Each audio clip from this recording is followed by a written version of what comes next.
त्रिदेवी माताओं के हठ करने पर त्रिदेव देवी अनुसुईया के पतिव्रत धर्म की परीक्षा हेतु उनके आश्रम पहुंच गए। किंतु ये परीक्षा कोई साधारण परीक्षा नहीं था गौरी पुत्र।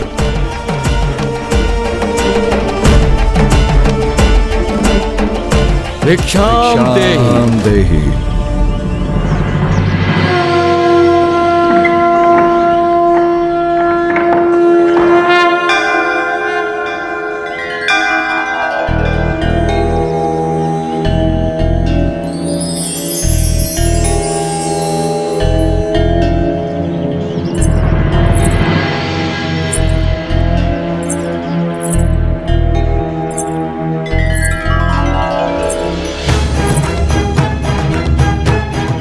प्रणाम देवी। प्रणाम ऋषिवर।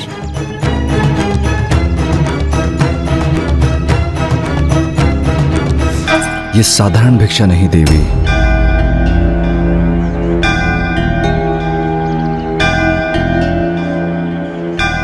ये मुझसे दान लेना अस्वीकार क्यों कर रहे हैं? इनकी दिव्यता में तो मुझे कोई संदेह नहीं, तो कहीं मुझसे ही तो कोई भूल नहीं हो रही है। हम यहाँ आपसे निर्वाण भिक्षा प्राप्त करने आए हैं।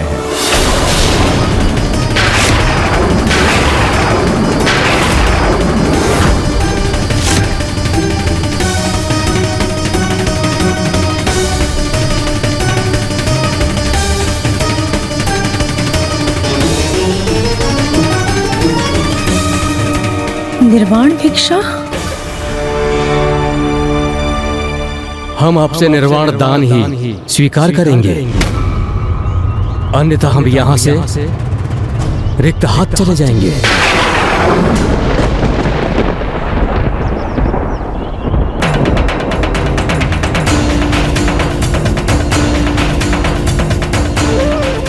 निर्वाण दान अर्थात वस्त्रहीन होकर दान देना, किंतु ये कैसे संभव है? ना तो मैं पर पुरुषों के समक्ष वस्त्रहीन हो सकती हूँ और ना ही इन भिक्षुक ऋषियों को रिक्त हाथ यहाँ से लौटाकर अपने धर्म को भंग होने दे सकती हूँ। प्रथम स्थिति में मेरा पतिव्रत धर्म खंडित होगा और दूसरी स्थिति में मैं अपने तपोबल से वंचित हो जाऊंगी।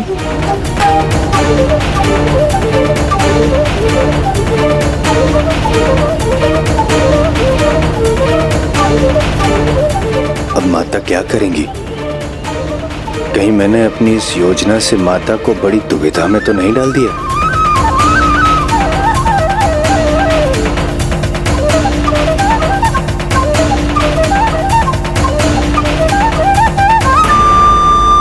और हमसे कितने समय तक प्रतीक्षा करवाएंगे आप देवी?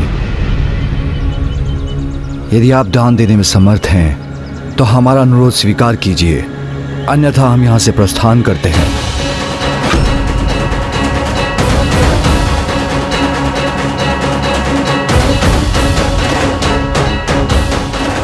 हे प्रभु, मेरी इस दुविधा में मेरी सहायता कीजिए, सहायता कीजिए प्रभु, सहायता कीजिए। ऐसा दान तो ऐसी महान दिव्य शक्तियां ही मांग सकती हैं जिनमें उद्धार करने की क्षमता हो, किंतु स्वामी के कुल का उद्धार करने हेतु कौन दिव्य स्वरूप पधारे हैं यहाँ? ओह, मैं समझ गई। ऐसी शक्ति, ऐसा सामर्थ्य तो मात्र त्रिदेव अर्थात ब्रह्मदेव, श्री हरि नारायण और महादेव में ही संभव है।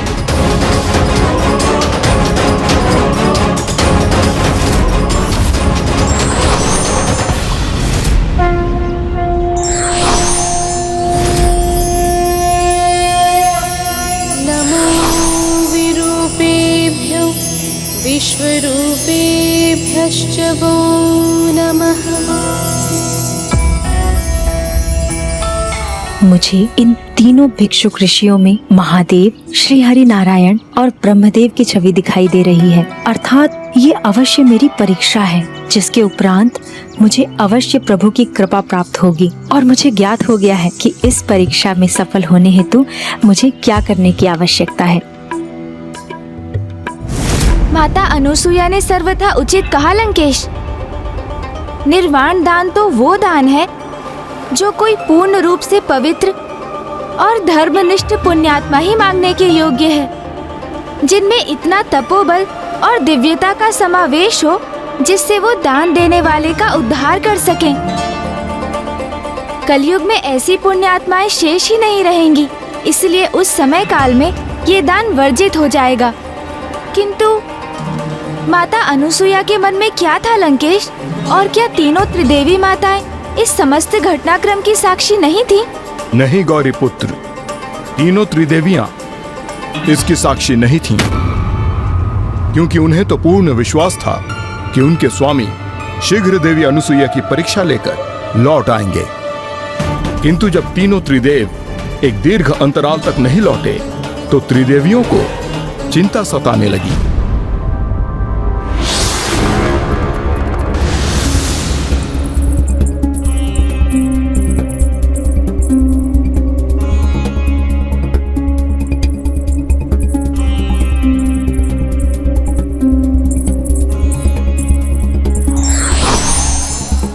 देवी पार्वती, क्या हुआ देवी लक्ष्मी, क्या हुआ देवी सरस्वती?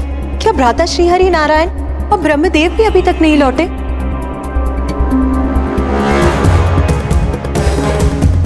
तब तो हमें हमारी ध्यान शक्ति से ये ज्ञात करना चाहिए कि उन्हें लौटने में इतना विलंब क्यों हो रहा है। कहाँ है वो?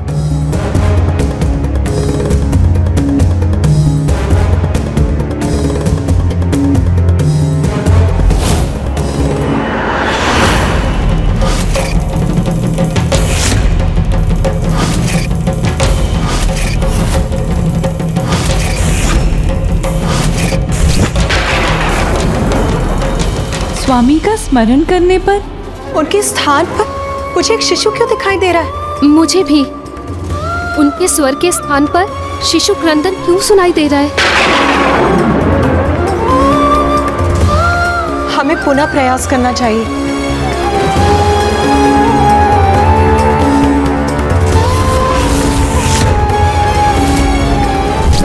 मुझे तो अपार चिंता हो रही है।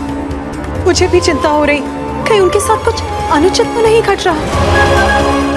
महान आत्माओं की परीक्षा लेना कभी कभी स्वयं के लिए एक बहुत बड़ी परीक्षा की स्थिति उत्पन्न कर देता है देवी। इस परीक्षा का कहीं हम पर ही विपरीत प्रभाव न हो जाए।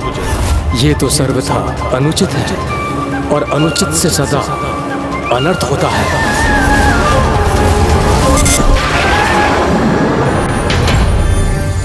पुनः ऐसा क्यों हो रहा है? प्रभु के स्थान एक शिशु का आभास क्यों हो रहा है मुझे? नारायण नारायण। प्रणाम माते। नारायण नारायण। ऐसा प्रतीत हो रहा है कि आप तीनों अत्यधिक चिंतित हैं। ऐसा भी प्रतीत हो रहा है कि आप तीनों त्रिदेव कहाँ है उसकी चिंता में चिंतित हैं। त्रिदेव कहाँ है मुझे ज्ञात है।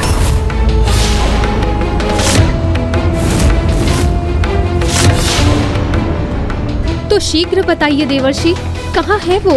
माता अनसुया जब ये न समझ सकी कि वे अपनी दुविधा से कैसे मुक्त हो तो नारायण नारायण उन्होंने। आपने तो स्पष्ट कर दिया है कि आप निर्वाण दान के अतिरिक्त अन्य कोई भी दान कदापि स्वीकार नहीं करेंगे। आपने सर्वथा उचित समझा देवी।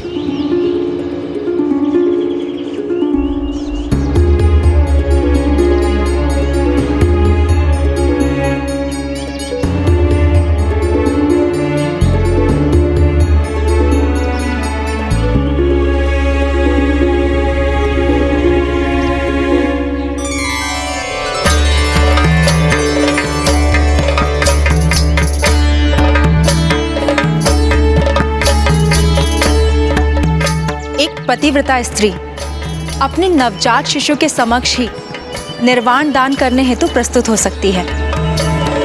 यदि मैंने पूर्ण निष्ठा के साथ पतिव्रत धर्म का पालन किया है तो आप तीनों नवजात शिशुओं में परिवर्तित हो जाएंगे।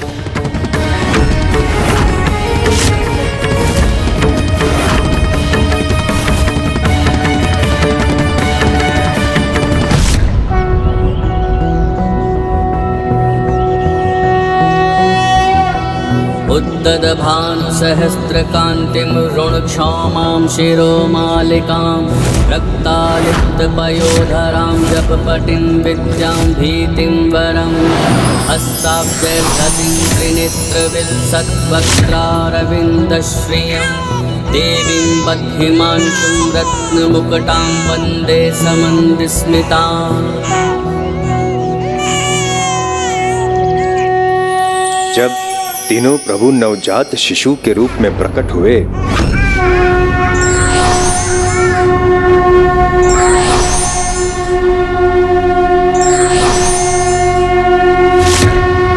तो माता अनसुया का मातृत्व भी जागृत हो गया।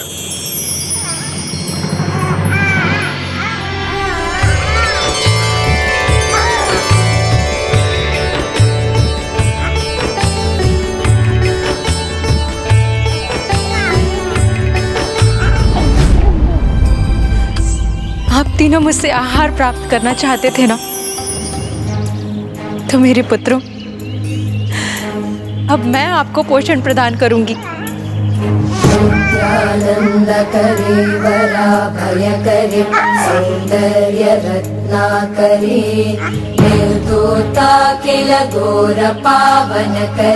प्रत्यक्ष माहेश्वरे याचल वंश पावन करे काशीपुराधीश्वरे भिक्षां देहि कृपा। इस प्रकार देवी अनुसुईया ने त्रिदेवों के शिशु स्वरूप को एक माता के समान पोषण अर्थात निर्वाण दान प्रदान किया और अपने पतिव्रत धर्म के साथ दान धर्म को भी खंडित नहीं होने दिया। अब तो मैं आप तीनों की माता हूँ और मैं आपके पोषण का ध्यान रखूंगी और आप तीनों को स्वयं से विलग कदापि नहीं होने दूंगी।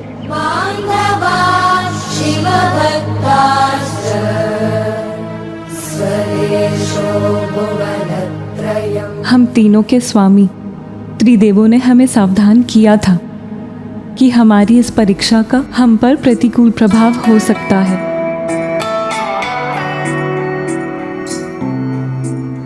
देवी अनुसुईया ने प्रमाणित कर दिया कि वो सतीत्व और पतिव्रता धर्म में सर्वश्रेष्ठ है।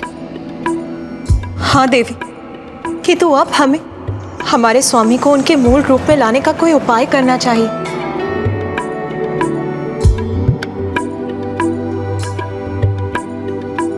किंतु लंकेश, फिर त्रिदेवी माताओं ने माता अनुसुईया को तीनों प्रभु को उनके मूल स्वरूप में लौटाने के लिए कैसे प्रेरित किया?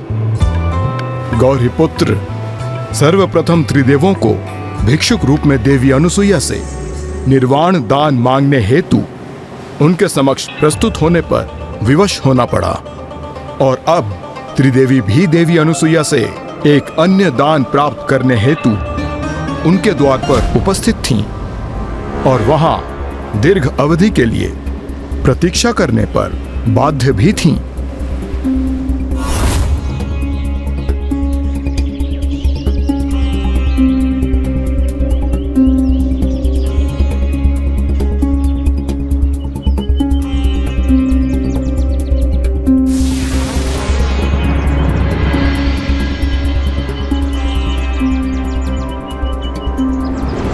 नारायण नारायण, यहाँ जो भी हो रहा है उसका कारण तो एक प्रकार से मैं ही हूँ और अब मुझे ज्ञात नहीं कि सब कुछ पुनः सामान्य कैसे होगा और कितनी परिकाष्ठा करनी होगी तीनों माताओं को। देवी अनुसुईया, अब जब तक चाहेंगी हम यहाँ प्रतीक्षा करेंगी, किंतु मुझे पूर्ण विश्वास है आप कदापि हमें यहाँ से रिक्त हाथ नहीं लौटाएंगी।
हे महान तपस्विनी देवी अनुसुईया,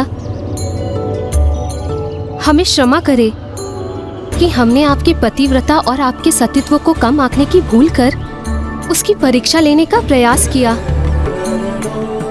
हमारी इस भूल का दंड संपूर्ण जगत को न दे देवी, संसार को उनके प्रभु लौटाने की कृपा करें।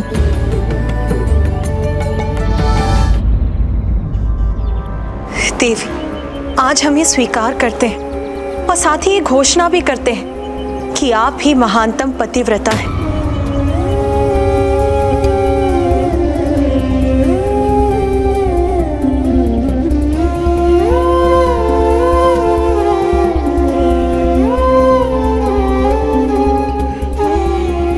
प्रणाम त्रिदेवियों, आपका कोटि कोटि धन्यवाद कि आपने मुझे इस योग्य समझा और मेरे आश्रम में आकर मुझे अपने दर्शन प्रदान करने का सौभाग्य दिया। देवी, अब हम आपसे एक और धर्म का निर्वाह करने का निवेदन करते हैं। आप हम सबको हमारे स्वामी और जगतवासियों को उनके प्रभु, उनके त्रिदेव लौटा दीजिए।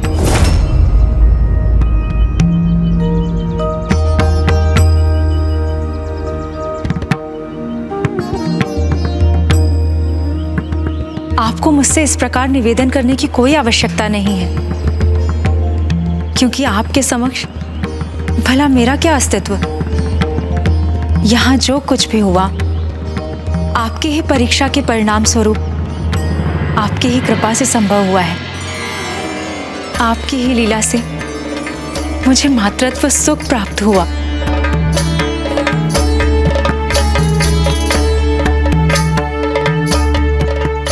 मान्यता तो ये है कि माँ संतान को जन्म देती है, किंतु यहाँ तो इन तीनों शिशुओं ने मुझ में एक माँ को जन्म दिया है, मेरे मातृत्व को जागृत किया है। और इस माँ के लिए अपने शिशुओं से विलग होना अत्यंत दुखदायी होगा।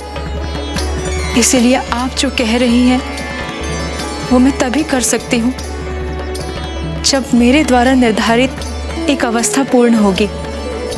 आप तीनों त्रिदेवियां मुझे एक वचन दीजिए कि भविष्य में आप अपने स्वामियों को मेरे पुत्र के रूप में अवतार लेने के लिए प्रेरित करेंगे।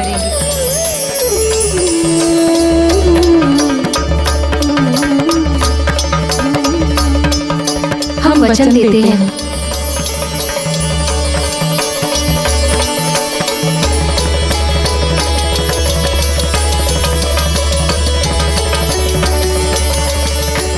धन्यवाद।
धन्यवाद माता।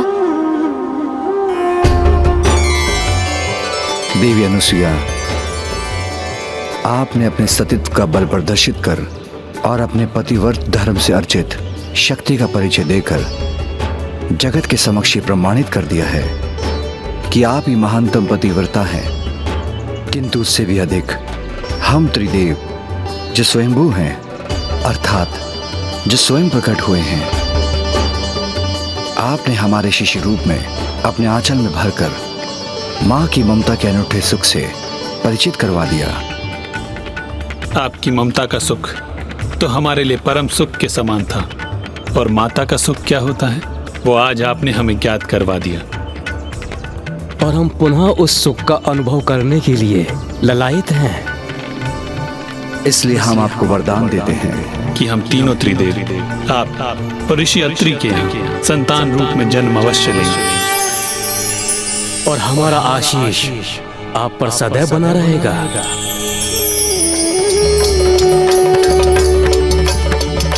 नारायण नारायण नारायण नारायण। आप सभी को मेरा प्रणाम, और आप सभी की इस लीला का साक्षी बन मैं धन्य हो गया।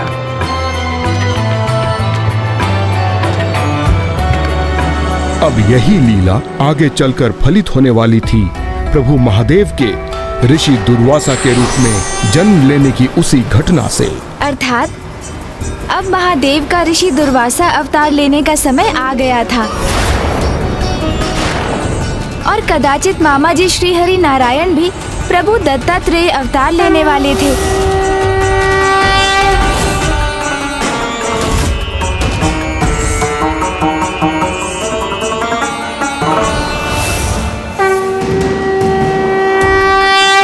फूफा जी, ब्रह्मदेव कौन से अवतार में प्रकट होने जा रहे थे? प्रश्न मात्र इतना नहीं था गौरी पुत्र कि कौन से प्रभु कौन सा अवतार लेने वाले थे, किंतु प्रश्न तो ये भी था कि तीनों प्रभु के कौन से अंश देवी अनुसुईया की संतान के रूप में जन्म लेने वाले थे। तीनों प्रभु के इन अवतारों की कथा मुझे शीघ्र सुनाइए ना लंकेश। मुझे पुनः अपनी पूजा आरंभ करनी होगी। ओम नमः शिवाय, ओम नमः शिवाय, ओम नमः शिवाय, करुणावतारं संसारसारं भुजगेन्द्रहारं सदा वसन्तं हृदयारविन्दे भवं भवामि सहितं नमामि। लंकेश तो पुनः मेरे प्रश्नों को अनसुना कर रहे हैं। नमः शिवाय, ओम नमः शिवाय। आपके प्रश्न का उत्तर तो आपको उस विस्फोटक घटना के विषय में विस्तार से सुनने के उपरांत ज्ञात होगा गौरी पुत्र, जब पुनः एक बार पितामह प्रभु ब्रह्मदेव को प्रभु शिव शंकर शंभु के कोप का सामना करना पड़ा था।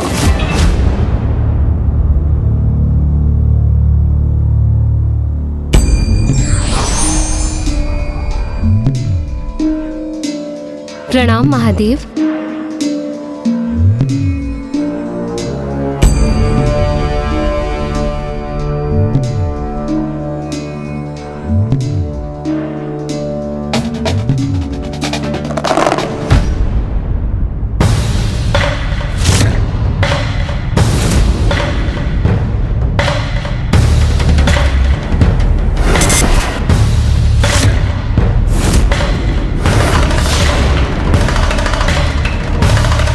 ब्रह्मदेव को तो जैसे मेरे आगमन का आभास भी नहीं हुआ।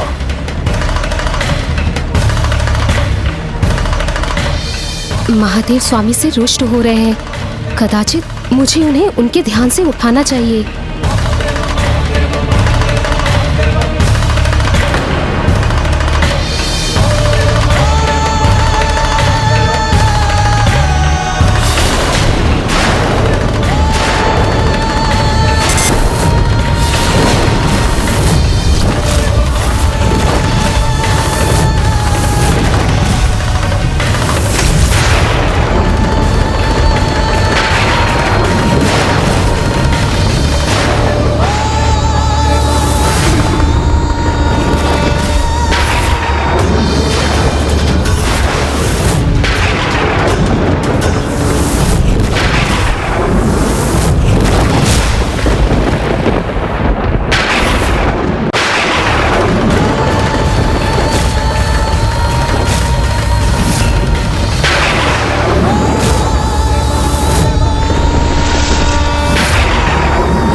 प्रभु महादेव के डमरू नाद से संपूर्ण सृष्टि ध्वनित हो उठी। सभी को वो स्वर सुनाई पड़ गया, मात्र ब्रह्मदेव को छोड़कर। और यही कारण बना महादेव के उस अपार क्रोध का।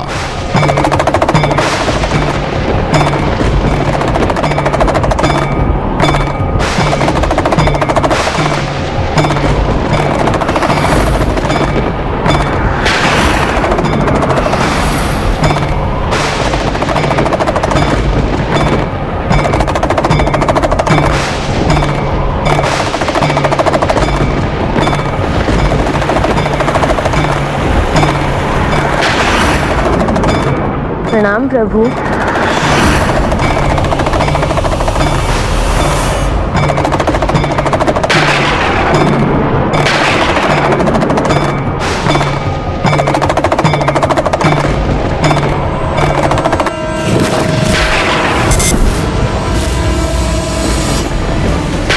सभी को मेरे डमरू का स्वर सुनाई दे गया, किंतु ब्रह्मदेव को नहीं।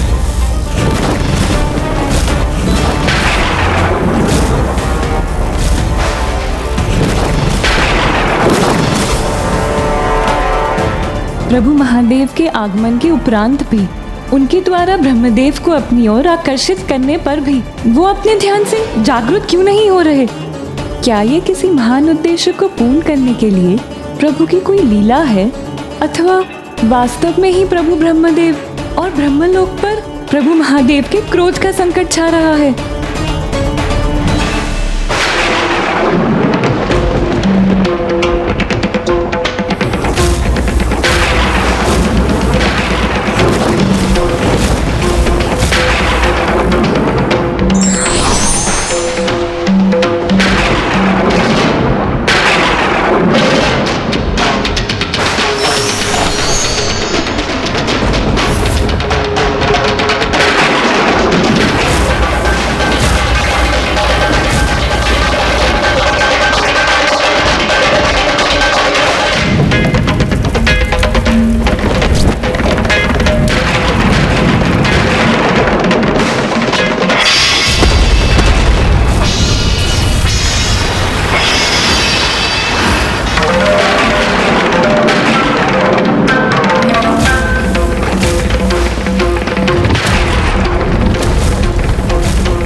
प्रभु भ्राता, मैं आपसे स्वामी को क्षति नहीं पहुंचाने का निवेदन करती हूँ।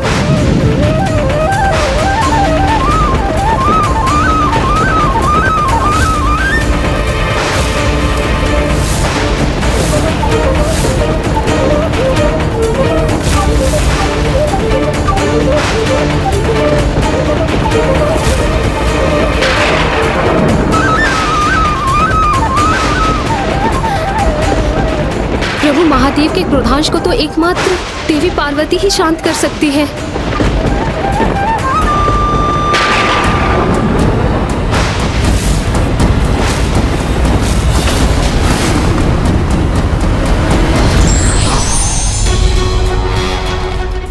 हे देवी पार्वती, मेरे भ्राता महादेव की अर्धांगिनी, कृपया मेरे स्वामी की सहायता कीजिए, क्योंकि यदि प्रभु महादेव के क्रोधांश को कोई रोक सकता है तो मात्र आप ही है देवी।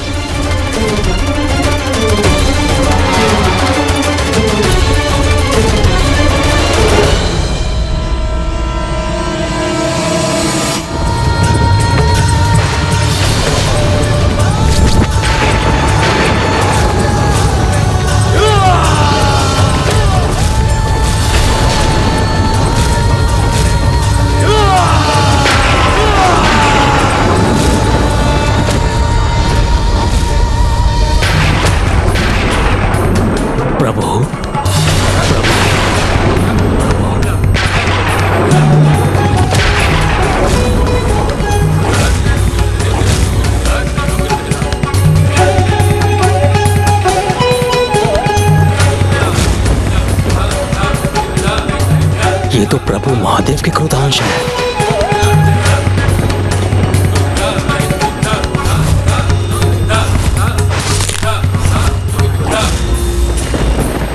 कहीं पूर्व के समान प्रभु पुनः मुझे दंडित तो नहीं करेंगे?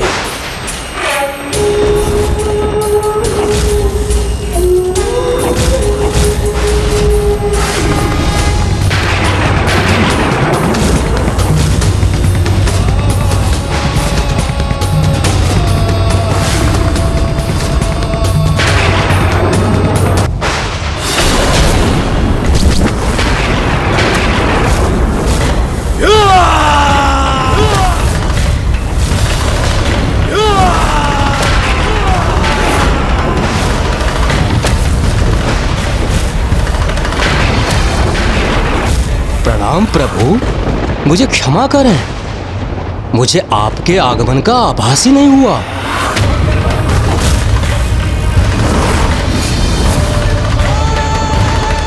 मेरे द्वारा आपको जागृत करने की इतनी चेष्टा के बाद भी आपको मेरा आभास नहीं हुआ, जबकि संपूर्ण ब्रह्मांड को ज्ञात हो गया। पृथ्वी के और सौर मंडल के कण कण तक मेरे डमरू का स्वर पहुंच गया, किंतु वो स्वर आपके कानों को भेद नहीं सका। यहाँ तक कि वैकुंठ में स्थित श्री हरि नारायण और देवी लक्ष्मी को भी मेरे यहाँ होने का आभास हो गया, किंतु आपको नहीं हुआ।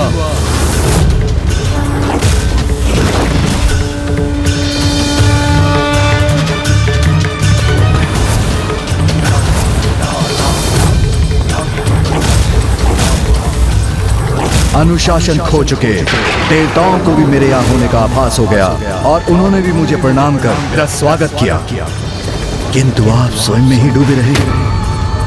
प्रतीत होता है देवताओं में अभी भी व्यवहारिक अनुशासन शेष है, किंतु आप नहीं। इसलिए आपको उसका दंड अवश्य प्राप्त होना चाहिए। इसलिए आपको उसका दंड अवश्य प्राप्त होना चाहिए।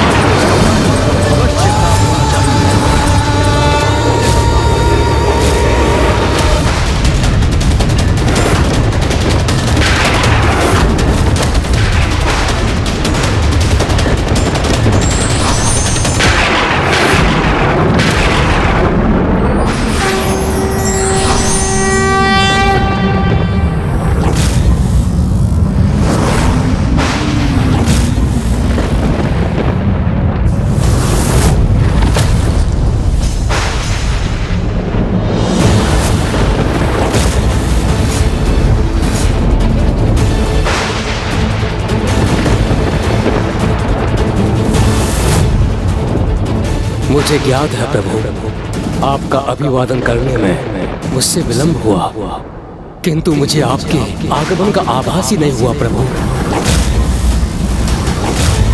इस भूल के लिए आप जो भी दंड मुझे देना चाहें, मुझे सहर्ष स्वीकार है। यदि इस भूल के लिए आप मेरा शीश मेरे तन से विलग करें, ये भी मुझे स्वीकार है प्रभु।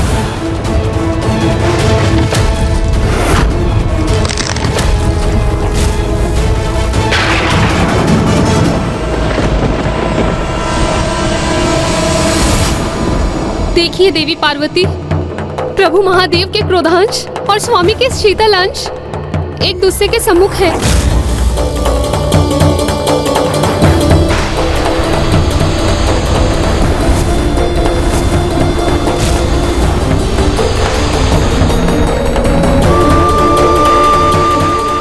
अब तो कुछ कीजिए देवी, क्योंकि मेरे स्वामी की शीतलता भला प्रभु महादेव की ज्वाला का सामना कैसे करेगी।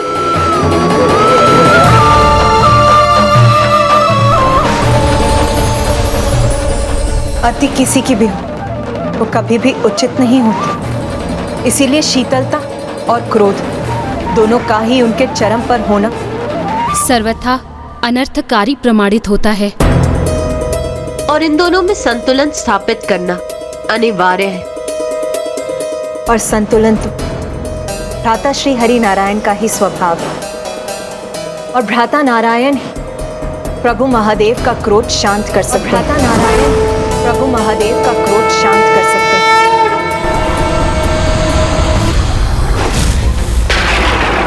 मुझे आपके आगमन का आभास ही नहीं हुआ। आप जो इस दंड मुझे आपके आगमन का आभास रख कर, ये भी मुझे स्वीकार है।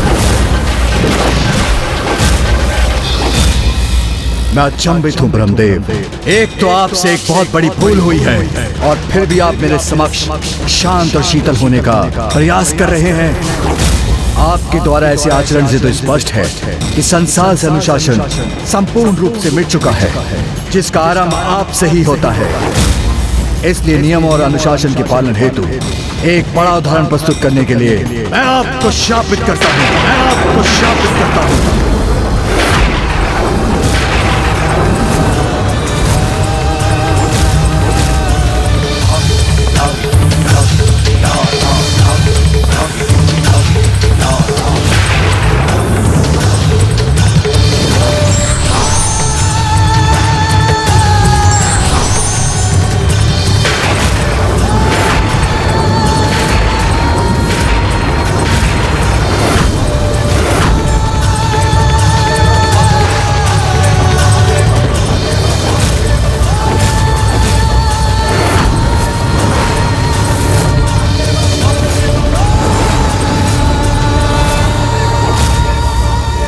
रुकिए महादेव।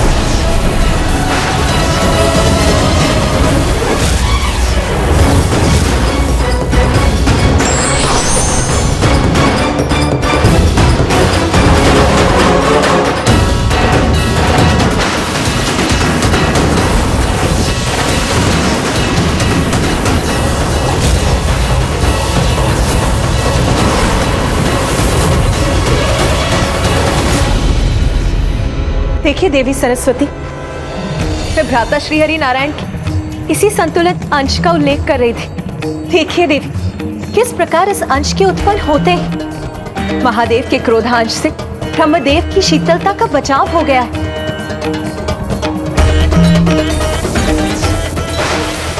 और महादेव ने भी अपने क्रोधांश पर नियंत्रण स्थापित करना आरंभ कर दिया है।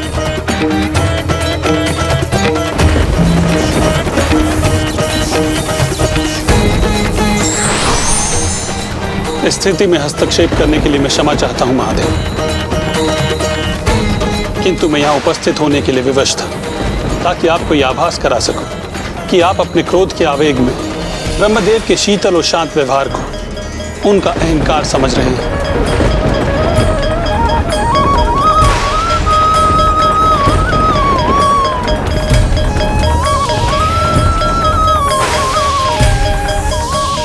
क्षमा कीजिए ब्रह्मदेव, किंतु मैं आपका भी ध्यान इस ओर इंगित करना चाहता हूं कि आपके शांत और शीतल स्वभाव से ऐसा प्रतीत होता है कि इस पूर्ण घटनाक्रम से आपको कोई प्रभाव ही नहीं पड़ा। महादेव का आपके लिए प्रतीक्षा करने के लिए विवश होना और उनका क्रोध दोनों को अनदेखा कर दिया आपने। किंतु यही नियत भी था, क्योंकि हमारे अवतारों को माता अनुसुईया के संतान के रूप में अभी प्रकट होना शेष।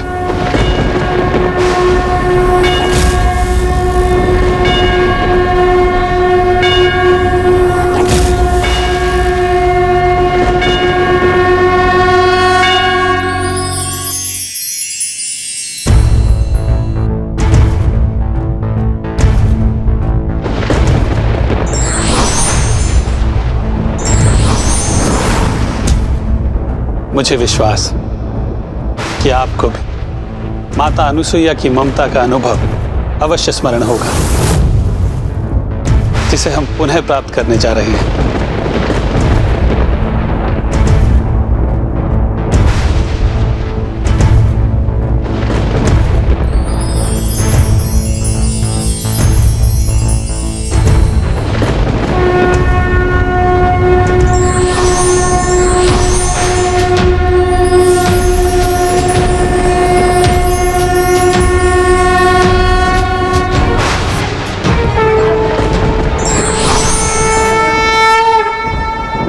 हमारे अंशों को तो उत्पन्न होना ही था, अब माता अनुसुईया द्वारा उन्हें प्राप्त करने का समय आ गया है, जिससे हम अवतार ले सकें।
नाथ अब शीघ्र ही वो अद्भुत और अद्वितीय घटना घटित होगी जिसकी हम सब इतनी उत्सुकता से प्रतीक्षा कर रहे हैं।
अब स्वामी के अवतार का आगमन हो चुका है।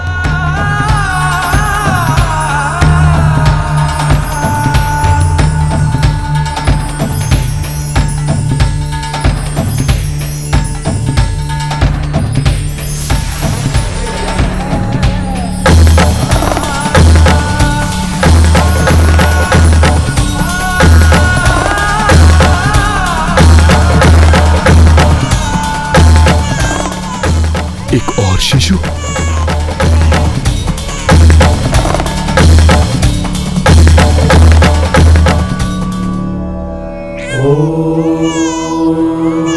स्वस्ति न इंद्रो वृद्धश्रवाः स्वस्ति नः पूषा विश्ववेदाः स्वस्ति नस्ताक्षरो। स्वामी, आपके शिशु रूप का भी प्राकट्य हो गया अब।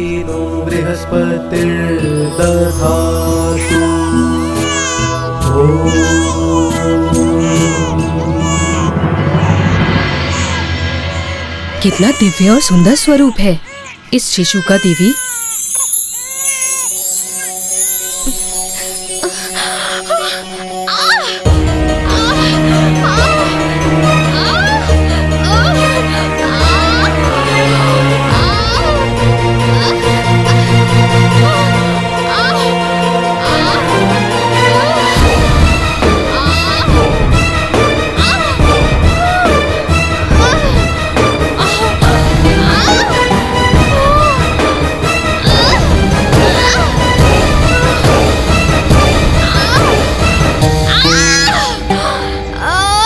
ये क्या हो रहा है? इनके तीसरे शिशु के जन्म में इतना विलंब क्यों हो रहा है? स्वामी, आपके अवतार के जन्म में ऐसी बाधा क्यों उत्पन्न हो रही है?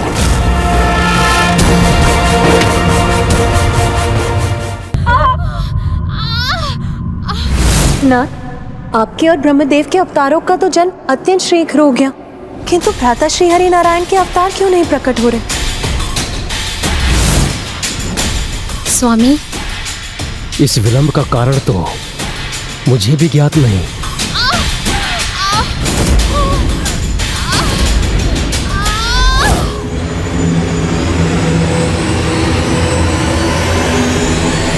संसार में अकारण कुछ नहीं होता।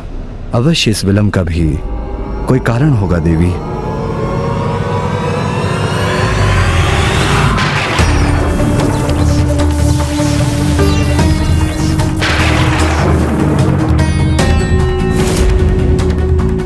महादेव के क्रोधांश से मेरा बचाव करते समय श्री हरि नारायण के अंश का कुछ हास तो हुआ था। कदाचित यही कारण है इस विलंब के पीछे। मेरी क्रोधाग्नि के कारण ही प्रभु श्री हरि नारायण के संतुलित अंश अपूर्ण रह गए। मुझे उन्हें पूर्णता प्रदान करनी होगी। उन्होंने मेरी ढाल बनकर मेरा बचाव किया, इसके कारण उनके अंश अधूरे रह गए। उन्हें पूर्ण करना होगा मुझे।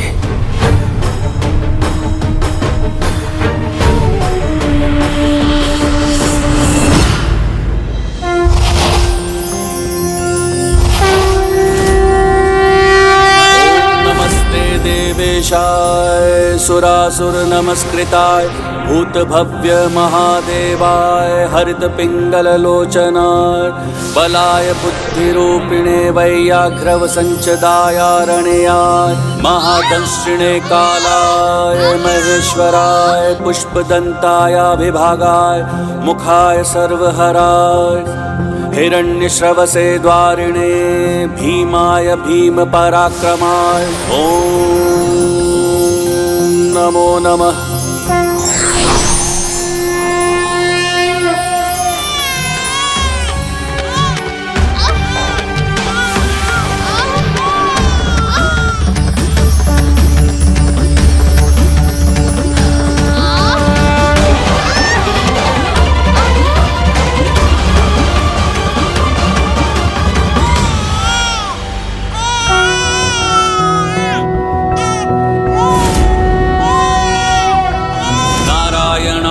सुरमंडन मंडनाय नारायणाय सकल स्थिति कारणाय नारायणाय भवभीति निवारणाय नारायणाय प्रभवाय नमो नमस्ते।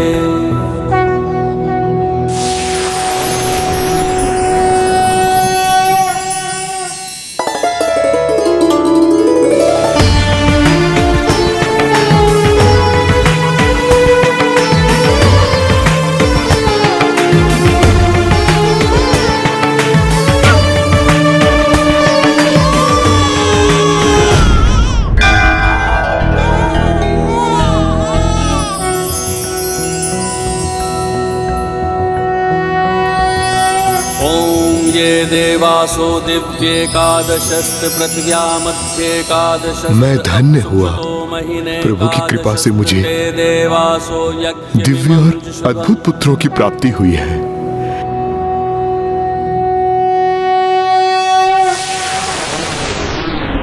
जो श्रेष्ठतम है, जिनका समस्त ब्रह्मांड में सर्वोच्च स्थान है, उन तीनों प्रभु अर्थात त्रिदेवों ने माता अनुसुईया के पुत्रों के रूप में एक साथ जन्म लेकर अवतार लिया। किंतु ईश्वर के प्रत्येक अवतार का तो एक विशेष उद्देश्य होता है लंकेश। तो यहाँ त्रिदेवों के जन्म का क्या कारण था? अनुशासनहीनता। सामान्य रूप से मनुष्य अनुशासनहीनता को इतना महत्व नहीं देते। उनके अनुसार तो वो एक छोटा सा विकार ही होता है। तो लंकेश, फिर अनुशासनहीनता के कारण सृष्टि पर इतना बड़ा संकट कैसे उत्पन्न हो सकता था, जिसका सुधार करने एवं पुनः अनुशासन स्थापित करने हेतु स्वयं प्रभु महादेव को अवतार लेना पड़ा। गौरी पुत्र, अनुशासनहीनता तो सभी बुराइयों की जड़ है, जो अनेक रूपों में प्रकट होती है, जिनमें से एक है समय को लेकर अनुशासन ना होना, जिसके कारण मनुष्य प्रकृति के विपरीत आचरण करते हैं।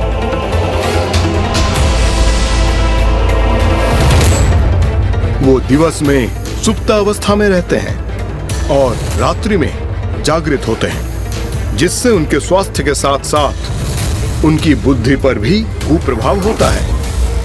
और प्रकाश रहित रात्रि का गहन अंधकार तो अधर्म को ही जन्म देता है। गौरी पुत्र, अब मैं आपको बताऊंगा अनुशासनहीन आचरण के कारण। एक मनुष्य के किसी भी कर्म को करने के 4 मुख्य प्रेरणा स्रोत होते हैं, अर्थात इच्छा, वासना, आशा और तृष्णा। सभी नकारात्मकता की ओर बढ़ते जा रहे थे, जो सर्वथा अनुचित है, जिसके कारण मनुष्य धर्म विरुद्ध व्यवहार करने लगे, जिसका एक बहुत बड़ा उदाहरण है अयोग्य वंशजों द्वारा अपने ही परिवार के वरिष्ठ सदस्यों और योग्य राजाओं का वध कर उनके सिंहासन पर स्थित होना।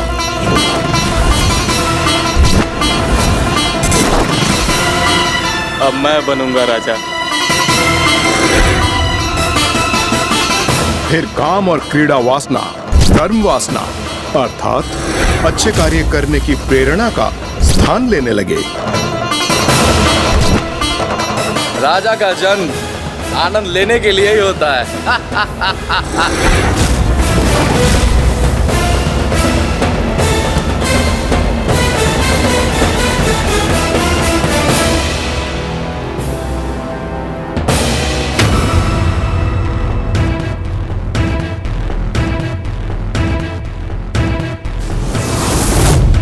कठिन श्रम से उत्पन्न आशा का स्थान एक भ्रामक आशा के भाव ने ले लिया, जिसके अनुसार मनुष्यों के मन में यह मान्यता स्थापित हो गई कि कर्म किए बिना ही उन्हें फल प्राप्त हो जाएगा, जिसके कारण संसार में आलस्य बढ़ने लगा।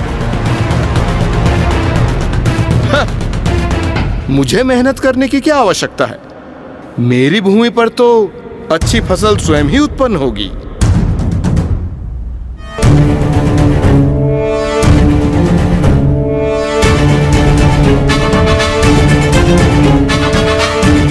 और इन सब से अधिक थी तृष्णा, अर्थात असीमित लालच, दूसरों को भयभीत कर, उन्हें ठग कर उनका धन प्राप्त करना, जिसके कारण ऐसे उन्माद योद्धा भी उत्पन्न हुए जो अपने स्वार्थ हेतु असहाय जीवों का भी रक्त बहाने के लिए तत्पर थे। और ऐसा भूलोक में ही नहीं, पाताल लोक के साथ स्वर्ग लोक में भी होने लगा। गौरीपुत्र, मनुष्य और असुर तो अंधकारी आचरण करने ही लगे थे, किंतु अब तो देवता भी अनुशासनहीनता की सीमाएं लांघने लगे थे। नियमों का पालन और विनयशीलता के साथ अनुशासित रहना तो जैसे वो भूल ही गए थे। वायुदेव ने वायु को अपनी इच्छा अनुसार प्रवाहित होने के लिए स्वतंत्र कर दिया था।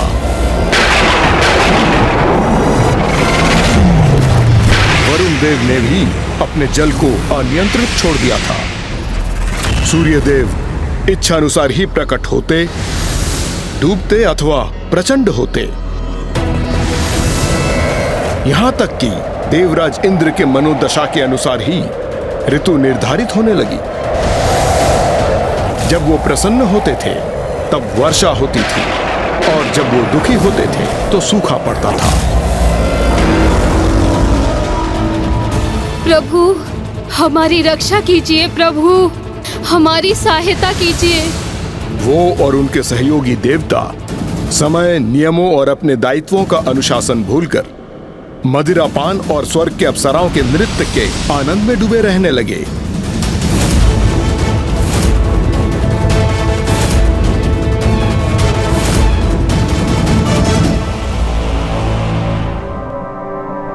फिर तो देवता भी अपने कर्तव्यों और दायित्वों के प्रति अनुशासनहीन होकर सर्वथा बुराई के पथ पर थे लंकेश। इसलिए सबसे बुरा भी उनके साथ ही होने वाला था। गौरीपुत्र, लंकेश, इस कथा के तो अभी तक 3 मुख्य संकेत हैं। प्रथम, मानव, दानव और देवताओं को इसका ज्ञान भी नहीं था कि अनुशासनहीनता के कारण त्रिलोक अव्यवस्था एवं विनाश की ओर बढ़ रहे थे और शीघ्र जगत में अनुशासन स्थापित करने की आवश्यकता थी।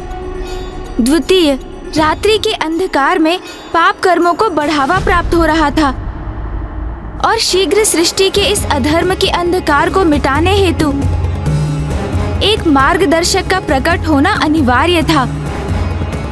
और तृतीय, एक मनुष्य की 4 प्रेरणा स्रोत अर्थात इच्छा, वासना, आशा और तृष्णा अत्यंत तीव्रता से अनियंत्रित होकर नकारात्मकता की ओर बढ़ रहे थे, जिसके कारण अधर्म में वृद्धि हो रही थी। इसलिए मनुष्य के इन 4 मूल प्रेरक स्रोतों को भी नियंत्रित करना अनिवार्य था। आप तो इस कथा का सार भली भांति समझ गए हैं गौरीपुत्र। कदाचित इसलिए आपको ज्ञान विधाता भी कहा जाता है। तो अब मैं और स्पष्ट कर दूं गौरीपुत्र, रात्रि के मार्ग को प्रकाशित करने वाले मार्गदर्शक का होना, यही 3 मुख्य कारण थे त्रिदेवों के अवतार के। तो फिर लंकेश, किन प्रभु के अवतार ने किस दायित्व को निभाया और कैसे? इसमें तो तीनों का ही योगदान था। प्रथम समस्या का समाधान तो श्री हरिनारायण के अवतार ने किया, जिनमें प्रभु शिव शंकर शंभु और पितामह ब्रह्मदेव की आंशिक शक्तियां भी समाहित थी। इसलिए वो 3 शीश के साथ प्रकट हुए थे और उनमें तीनों देवों के गुण भी थे। तब तो वो अवश्य प्रभु दत्तात्रेय ही रहे होंगे। प्रभु दत्तात्रेय तो योग गुरु होने के साथ गुरुओं के भी गुरु थे। जिन्होंने स्वयं ही समस्त शिक्षा और ज्ञान प्राप्त किए।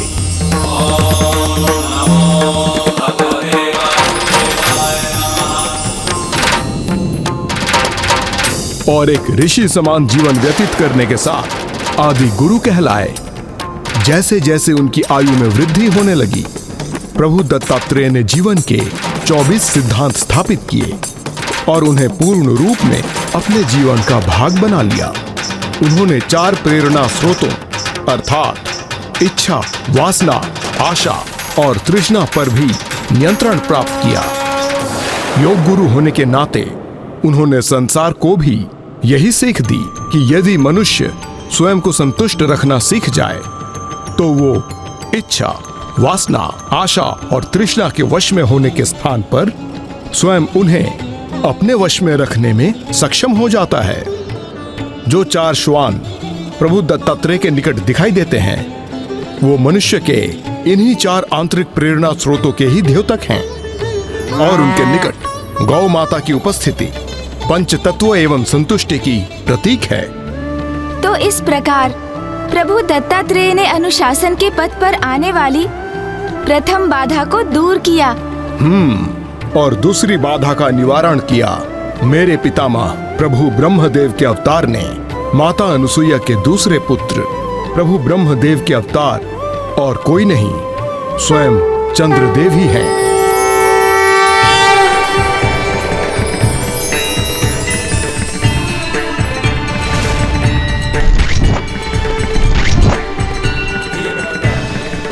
अर्थात रात्रि काल में प्रकाशित रहकर प्रभु ब्रह्मदेव ने चंद्र के रूप में रात्रि काल में होने वाले पापों को रोकने हेतु मानवता को रात्रि प्रकाश रूपी मार्गदर्शन प्रदान करना आरंभ किया।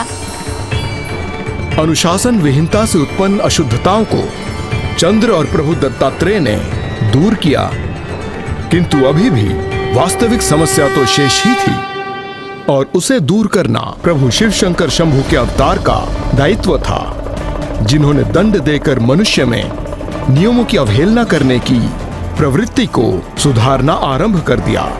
और उनकी इस कठोरता के कारण उन्हें ऋषि दुर्वासा के नाम से सभी जानने लगे। ऋषि दुर्वासा के नाम से सभी जानने लगे। ऋषि दुर्वासा, जो अनुशासन और क्रोध के पर्याय थे।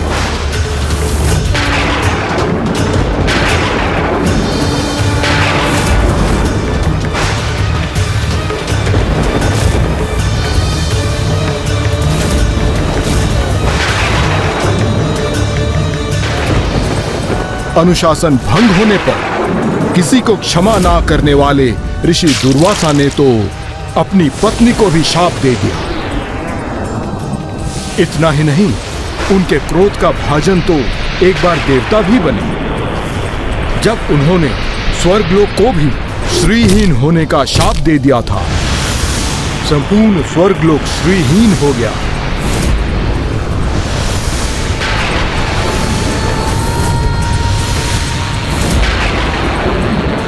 और इसी शाप के कारण देवी लक्ष्मी ने वैकुंठ धाम का त्याग कर दिया।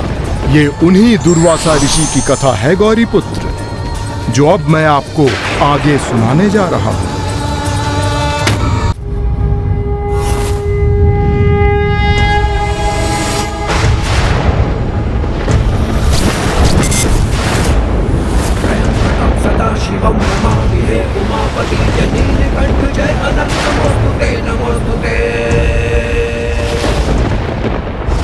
अब मनुष्य और देवताओं को अनुशासन के सुपथ पर लौटाने का पूर्ण दायित्व प्रभु ऋषि दुर्वासा का ही था।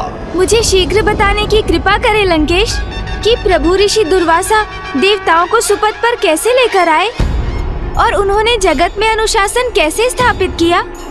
धैर्य रखिए गौरी पुत्र, मैं कुछ ही समय के उपरांत आपको संपूर्ण कथा सुनाऊंगा, क्योंकि अब मेरे द्वारा प्रभु के आत्मलिंग की पूजा संपन्न होने ही वाली है। चंदन लेप, बेलपत्र, पुष्प और फल तो मैं अर्पित कर चुका हूँ। अब तो मैं पंचनद के जल से प्रभु के आत्मलिंग का अभिषेक करने का इच्छुक था, किंतु मेरे यहाँ स्थित होने के कारण वो संभव नहीं। इसलिए भस्म अभिषेक आरती कर अपनी पूजा समाप्त करूंगा मैं, और वो भस्म मेरे अपने शरीर के अंग का भस्म होगा। ओम नमः शिवाय, ओम नमः शिवाय, ओम नमः शिवाय।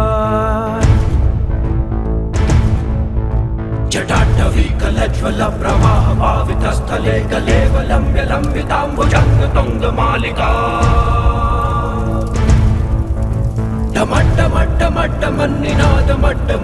चकार चंड तांडवम करोतु। अद्भुत!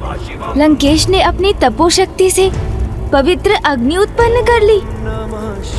गौरी पुत्र, अपने हाथ को अग्नि को सौंपकर उसके भस्म से आपके समक्ष प्रभु के आत्मलिंग का भस्म अभिषेक संपन्न करेगा ये प्रभु शिव शंकर शंभू के भक्त लंकेश।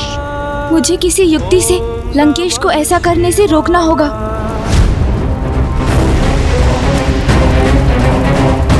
अब तो मैं पंचनद के जल से प्रभु के आत्मलिंग का अभिषेक करने का इच्छुक था, किंतु मेरे यहाँ स्थित होने के कारण वो संभव नहीं। संभव है।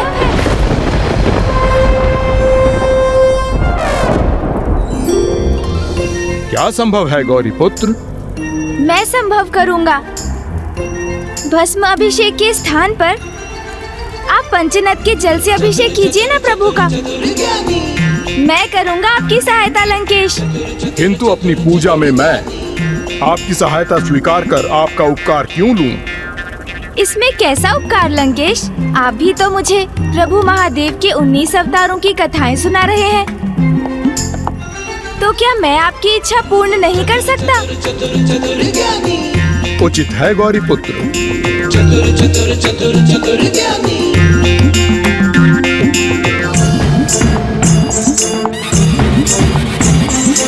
ओम गंगे नमः, ओम सरस्वते नमः। त्रैलोक्य पूजित देवी कमले विष्णु वल्लभे यथात्मजल कृष्णे तथा बलमये स्थिरा।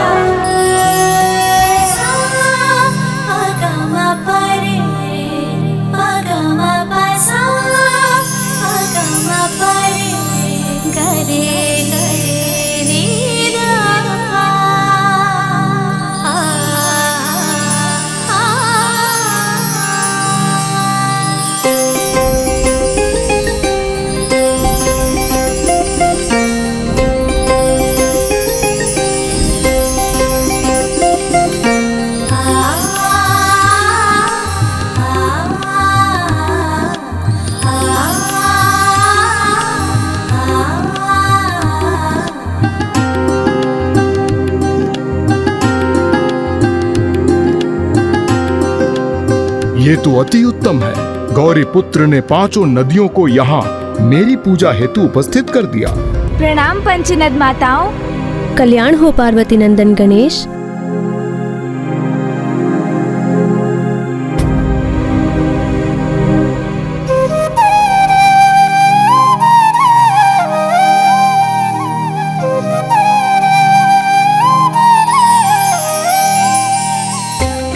ये तो स्वयं प्रभु महादेव के आत्मलिंग है। इनकी पावन दिव्यता के समक्ष नतमस्तक है हम, क्योंकि स्वयं जगत पिता प्रभु महादेव का ही इसमें वास है।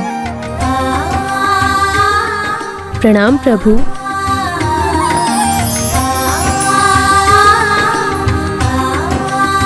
हे महान पंचनद माताओं, हे पावन नदियों, आपके यहाँ आगमन पर आपको कोटि कोटि धन्यवाद। माताओं, लंकेश रावण यहाँ मुझे प्रभु महादेव के अवतारों की कथा सुनाते हुए प्रभु के आत्मलिंग की पूजा संपन्न करने जा रहे हैं, और शीघ्र जब वो आपके अर्थात पंचनद जल से प्रभु के अभिषेक के साथ अपनी पूजा समाप्त करेंगे, तो उनके मुख से ऋषि दुर्वासा अवतार की कथा सुनने का सौभाग्य प्राप्त होगा। ऋषि दुर्वासा?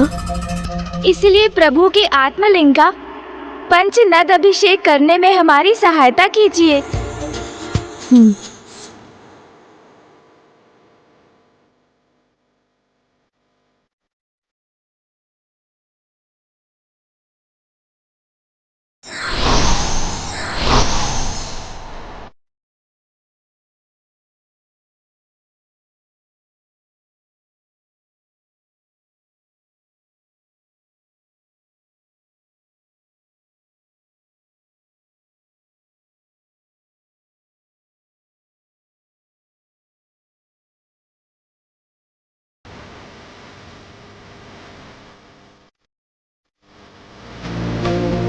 गुरु करुणामय कातरवन्दी तव तट निकटे।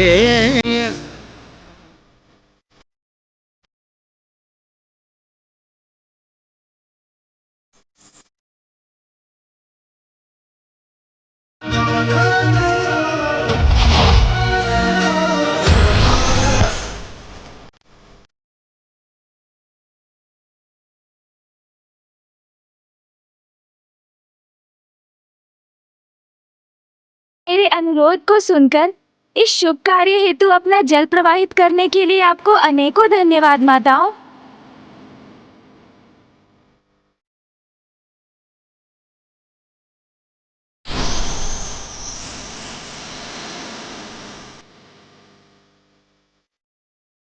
गौरी पुत्र, आप तो ये ज्ञात करना चाहते थे ना कि प्रभु ऋषि दुर्वासा ने सृष्टि में पुनः अनुशासन स्थापित करना कैसे आरंभ किया।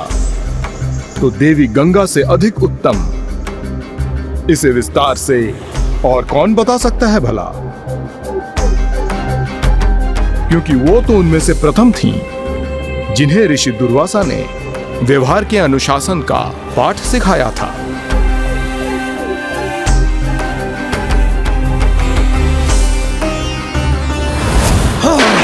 इतना बड़ा दुस्साहस बालिका, स्नान करते ऋषि का उपवास करने का दंड तुम्हें अवश्य भोगना होगा। क्या ये सत्य है माता? क्या ऐसा कुछ घटित हुआ था?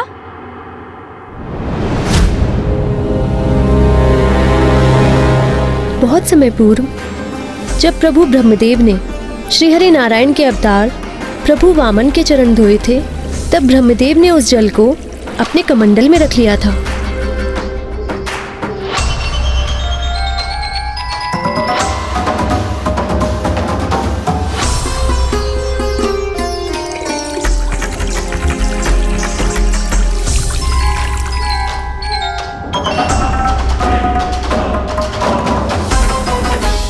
उसी पवित्र जल में ब्रह्मदेव के कमंडल के ही भीतर मैंने एक बालिका के रूप में जन्म लिया था।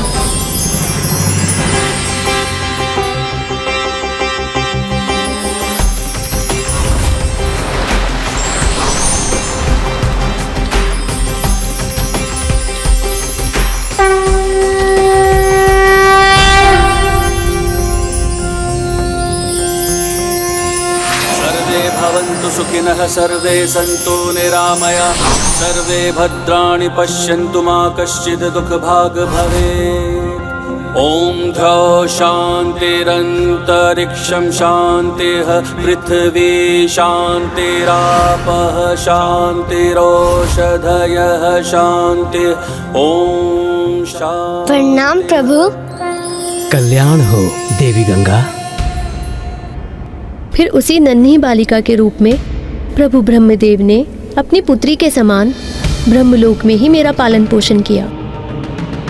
किंतु एक दिवस जब मैं क्रीड़ा करते करते एक तितली का पीछा कर रही थी, तो ब्रह्मलोक के सरोवर के तट पर पहुंच गई, जहां ऋषि दुर्वासा स्नान कर रहे थे।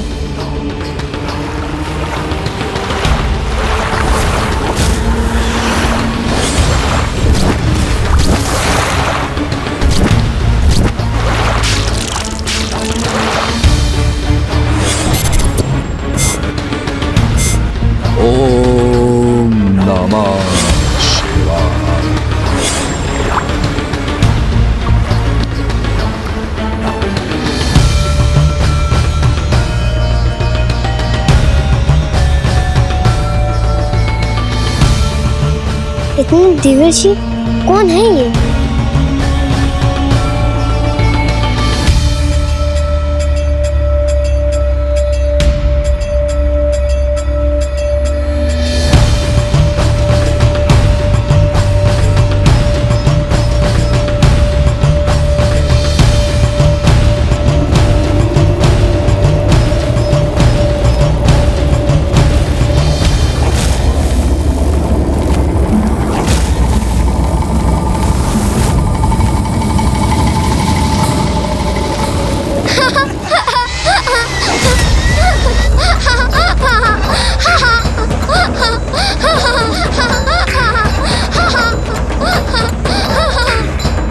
किसके हंसने का स्वर है?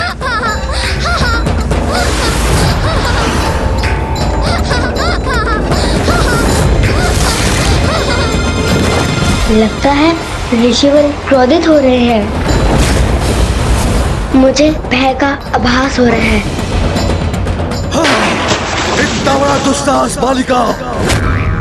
स्नान करते ऋषि का उपवास करने का दंड तुम्हें अवश्य भोगना होगा। अपनी इस उद्दंडता से तुमने व्यवहार के अनुशासन को भंग किया है बालिका।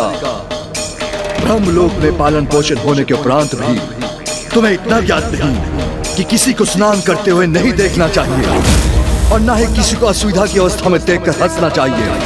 यह शिष्टाचार के विरुद्ध है, जो व्यवहार के अनुशासन का प्रथम एवं महत्वपूर्ण भाग है। हे ऋषिवर, मुझसे बहुत बड़ी त्रुटि हुई है, मुझे क्षमा कर दीजिए। नहीं, क्षमा कर देने से नहीं, अपितु दंड देने से सीख प्राप्त होती है। त्रुटि सुधरती है, इसलिए दंड के स्वरूप में तुम्हें श्राप देता हूँ कि तुम शीघ्र ही पृथ्वी पर नदी के रूप में प्रसारित होगी। वो नदी जिसमें सारे मनुष्य अपने पापों से मुक्त होने के लिए स्नान करेंगे। इस प्रकार तुम्हें अपने पाप का दंड प्राप्त होगा।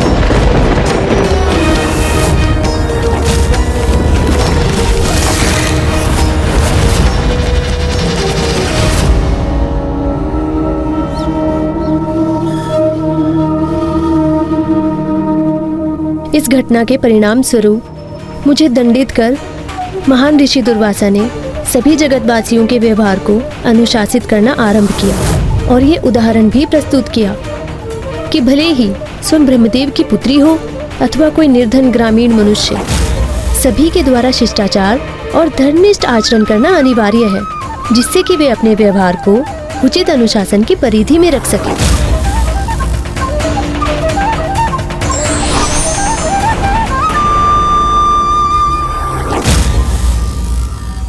प्रभु ऋषि दुर्वासा ने इस घटना से मात्र शिष्टाचार की ही सीख नहीं दी, अपितु उन्होंने तो माता गंगा को संसार की सर्वाधिक पवित्र नदी के रूप में स्थापित कर जगत को अपने पाप धोकर स्वयं को सुपथ पर चलने का मार्ग भी दर्शाया। किंतु मैं तो इस बात से अचंभित हूँ लंकेश कि उन्होंने स्वयं सृष्टि के रचयिता ब्रह्मदेव की पुत्री को दंडित करने के पूर्व एक बार भी विचार नहीं किया। ऐसा क्यों लंकेश, कृपया बताइए। गौरी पुत्र, प्रभु ऋषि दुर्वासा के लिए किसी भी संबंध से उच्च स्थान तो अनुशासन के पालन का ही था। देवी गंगा का तो उनसे कोई व्यक्तिगत संबंध नहीं था। उन्होंने तो अपनी अर्धांगिनी को भी दंडित करने में तनिक भी विचार नहीं किया। उन्हें उनके दोष के लिए मृत्यु दंड दिया ऋषिवर ने। एक दिवस ऋषि दुर्वासा यात्रा के पश्चात क्लांत अवस्था में अपने निवास स्थान पहुंचे और उन्होंने अपनी अर्धांगिनी से विश्राम की इच्छा व्यक्त की, किंतु इसके साथ ही उन्होंने अपनी अर्धांगिनी को यह भी निर्देश दिया कि वे उन्हें ब्रह्म मुहूर्त की बेला में ही जगा दें। किंतु ऋषि दुर्वासा की पत्नी में अनुशासन की कमी आ चुकी थी, जिसके कारण ही स्वामी के पूर्व में दिए गए निर्देश के उपरांत भी उन्हें इसका ध्यान ही नहीं रहा। ब्रह्म मुहूर्त की बेला में कुछ समय के लिए उनके नेत्र अवश्य खुले, किंतु फिर आलस्य के विकार ने उन्हें जड़ कर दिया, जिससे उन्होंने ऋषि दुर्वासा की आज्ञा और उनके निर्देश की अवहेलना की।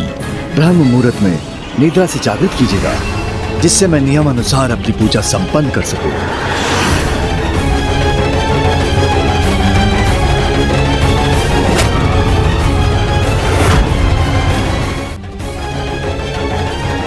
स्वामी को निद्रा से जागृत करने में विलंब हो गया मुझे, और अब मैं इन्हें निद्रा से उठाऊंगी तो ज्ञात नहीं ये क्रोध के आवेश में आके मुझे क्या दंड दे दें।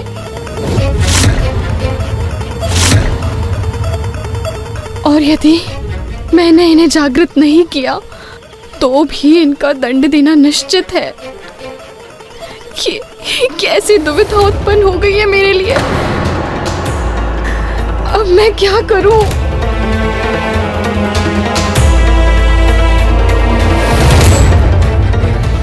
परिणाम कुछ भी हो, मुझे स्वामी को उनकी निद्रा से जागृत करने का अपना कर्तव्य तो निभाना ही होगा।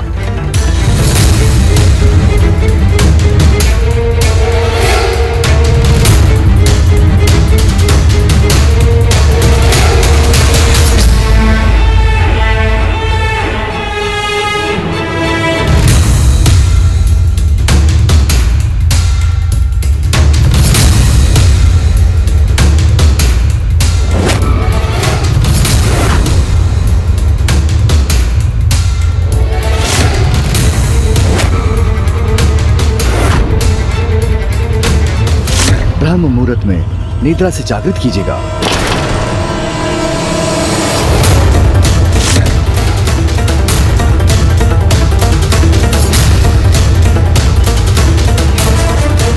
स्वामी,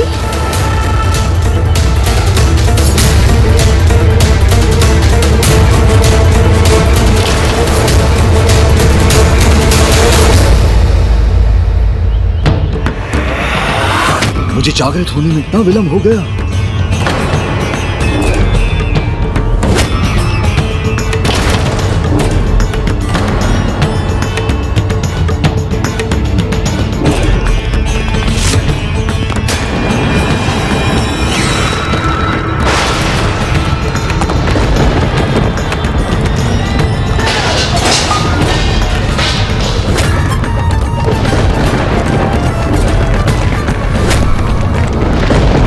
स्वामी क्रोधित होंगे, इसकी आशंका तो थी मुझे, किंतु उनका ऐसा अपार क्रोध जागृत होगा, इसकी कल्पना नहीं की थी मैंने।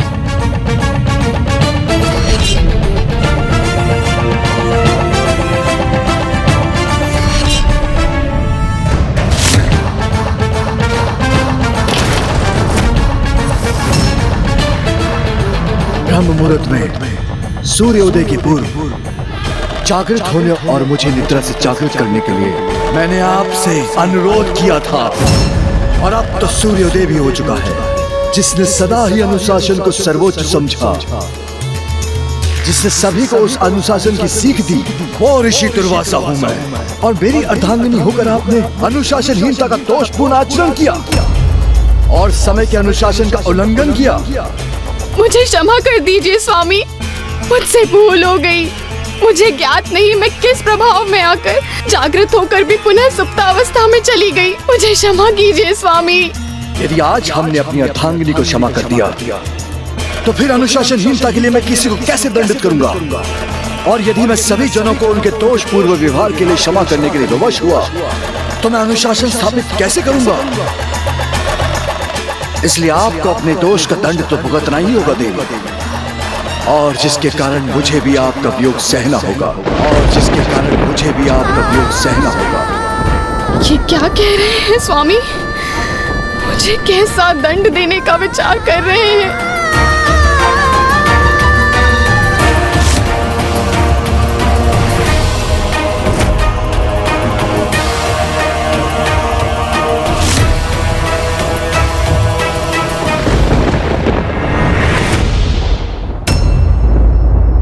समय का पालन ना कर आपने जिस अनुशासनहीनता का परिचय दिया है, उसके दंड स्वरूप मैं आपको इसी क्षण भस्म होने का शाप देता हूँ।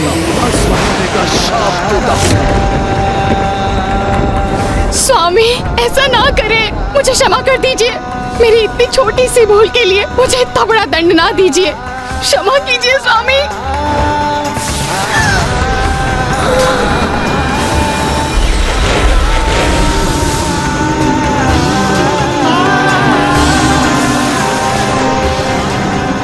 सृष्टि में अपने महान दायित्व को निभाने हेतु मैं किसी भी प्रकार का भेदभाव नहीं कर सकता देवी।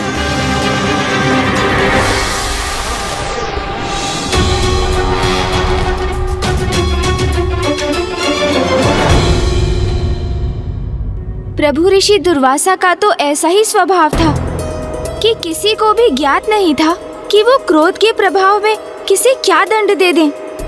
किंतु बहुत दुख की बात है कि जगत कल्याण हेतु संसार को समय का अनुशासन सिखाने के लिए ऋषि दुर्वासा को अपने स्वभाव में इतनी कठोरता का परिचय देना पड़ा। आपको तो ज्ञात है गौरी पुत्र, अपने लक्ष्य तक पहुंचने के लिए कोई सरल अथवा छोटा मार्ग नहीं होता। सभी को सफलता की ओर अपने प्रत्येक पग पर सीख प्राप्त करते हुए और संघर्ष के साथ ही आगे बढ़ना होता है। फिर भले ही लक्ष्य प्राप्त करने हेतु कुछ भी क्यों न सहन करना हो। लंकेश, क्या प्रभु ऋषि दुर्वासा भी अपनी अर्धांगिनी के वियोग के अतिरिक्त किसी और कष्ट को भी सहने पर विवश हुए थे? हाँ गौरी पुत्र, ऋषि दुर्वासा के ससुर को जब अपनी ही पुत्री के भस्म हो जाने के बारे में ज्ञात हुआ तो ऋषि दुर्वासा के लिए उनके क्रोध का कोप और कटु वचन अनायास ही फूट पड़े।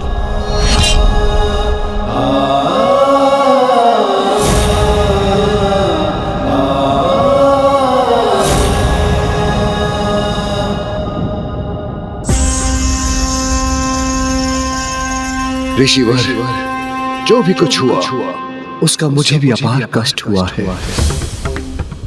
किंतु मुझे उसका पछतावा नहीं, क्योंकि मैंने तो वही किया है जो संसार में पुनः समय का अनुशासन स्थापित करने के लिए अनिवार्य था। ऐसा कर मैंने संसार के समक्ष ये उदाहरण प्रस्तुत किया है कि अनुशासनहीनता के कितने गंभीर परिणाम होते हैं, किंतु आपकी पुत्री और मेरी अर्धांगिनी का त्याग व्यर्थ नहीं होगा। मैं यहाँ भस्म हुई अपनी निष्ठावान अर्धांगिनी को वरदान देता हूँ कि वो कदली फल में परिवर्तित होंगी।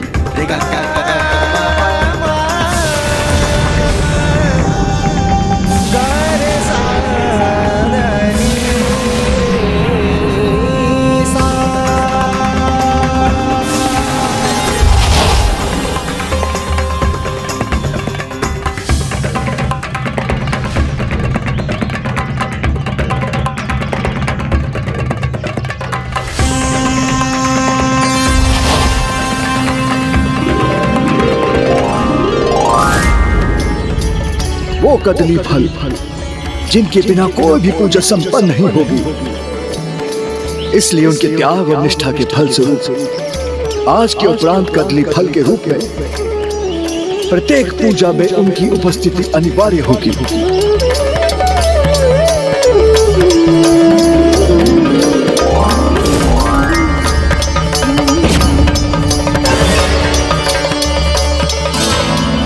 इस प्रकार ऋषि दुर्वासा ने समस्त संसार को ये बताया कि दिव्य पुरुषों के क्रोध में भी कोई ना कोई जगत कल्याण अवश्य ही छिपा रहता है,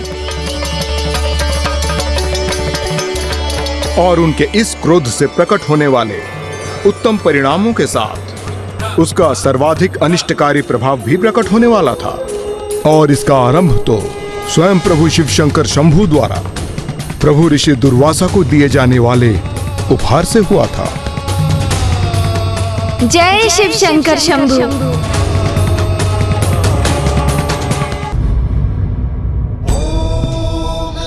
प्रणाम महादेव।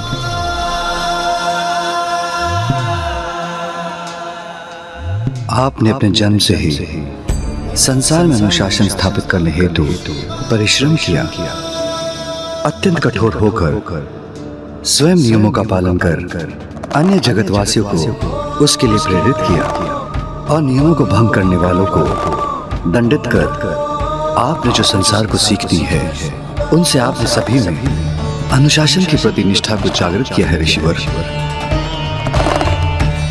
किंतु प्रभु, अभी तो इस दिशा में बहुत कार्य करना शेष है, मुझे ज्ञात है, किंतु सफलतापूर्वक जो आप कार्य कर चुके हैं उसके लिए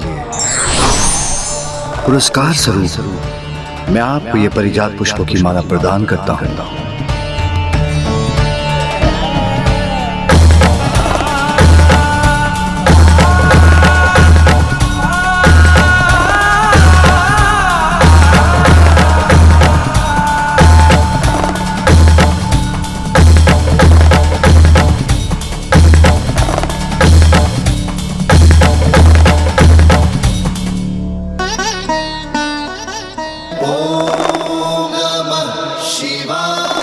मुझे ये महान उपहार प्रदान करने के लिए आपको कोटि कोटि धन्यवाद प्रभु। ओम नमः शिवाय। किंतु प्रभु, इस पुष्प माला का मेरे कार्य में क्या लाभ? इस माला के पुष्प श्री हरि नारायण को प्रिय होने के साथ साथ साक्षात देवी लक्ष्मी स्वरूप हैं। इसलिए ये माला जिसके साथ रहेगी उसके ऐश्वर्य में कभी कोई अभाव नहीं होगा और वो उस माला के प्रभाव से सदा विजय प्राप्त करेगा। जब भी आपको कोई ऐसा सुपात्र दिखाई दे जो उसके योग्य हो, आप ये माला उसे प्रदान कीजिएगा। अवश्य प्रभु।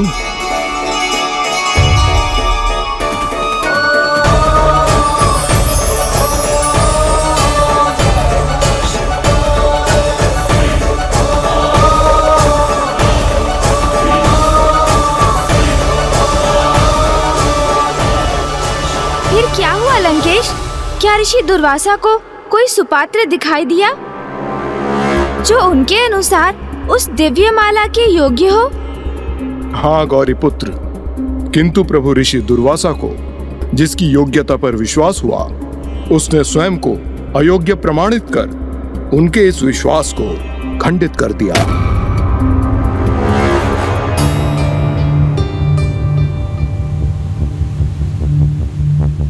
देवताओं में श्रेष्ठतम देवराज इंद्र हैं। उनके अत्यंत महत्वपूर्ण दायित्व है, इसलिए महादेव द्वारा प्रदान की गई पुष्प माला की सर्वाधिक आवश्यकता भी उन्हें है। अवश्य ऐसी दिव्य माला को प्राप्त कर वो अति आनंदित होंगे।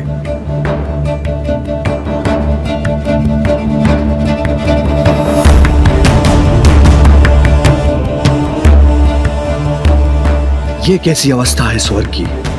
यहाँ के द्वारपाल ही अनुशासन से परे अपने दायित्व निभाने के स्थान पर सुप्तावस्था में है।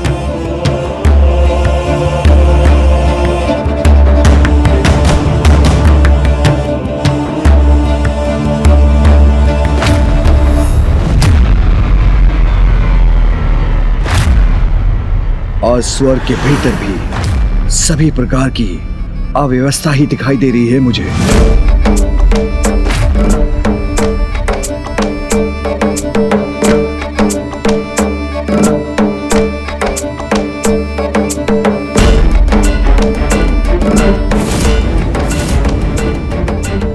इंद्रदेव की राजसभा तो पूर्ण रूप से रिक्त है।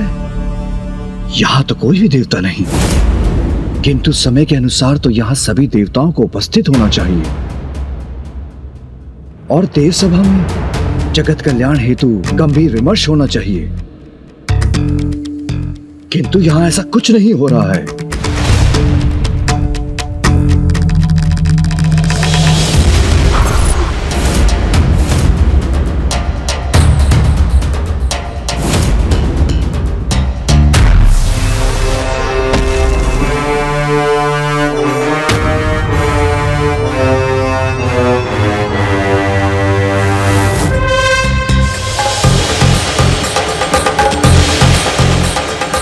प्रणाम ऋषिवर।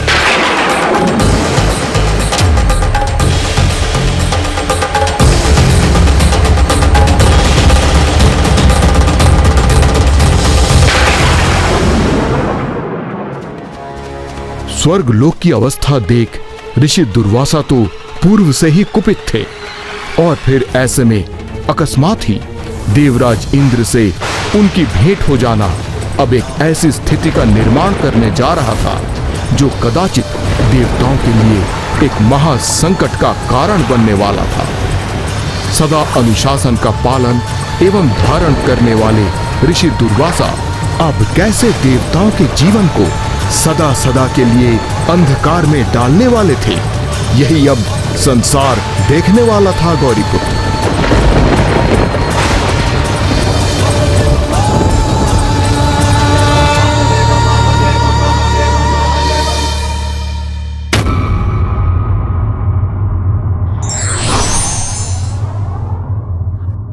विवेकशील व्यक्तियों का समाज के प्रति बड़ा दायित्व होता है। यदि वही अनुशासनहीन हो जाएं, तो सारी व्यवस्था ही चरमरा जाएगी।